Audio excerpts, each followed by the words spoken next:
जेठवा बैसखवा के चुए गुलाब होने हाके बाल में आ गईले मांगे रुमाल होने हाके बाल में आ गईले मांगे रुमाल से हो रुमालिया में दूध अनार हो चिड़ैया लेके उड़ गईले हरि के रुमाल हो चिड़ैया लेके उड़ गईले हरि के रुमाल से हो रुमालिया में दूध अनार हो चिड़ैया लेके उड़ गईले हरि के रुमाल हो चिड़ैया लेके उड़ गईले हरि के रुमाल। हमरो जे पापा जी के भारी दुकान हो गिर जाएगा नैहरवा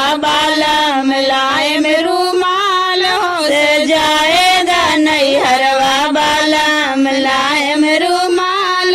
जेठवा बैसखवा के चुए गुलाब होने हाके बाल में आ गईले मांगे रुमाल होने हाके बाल में आ गईले मांगे रुमाल। एहो रुमालिया में दूध अनार हो चिड़ैया लेके उड़ गईले हरि के रुमाल हो चिड़ैया लेके उड़ गईले हरि के रुमाल। हमरो धैया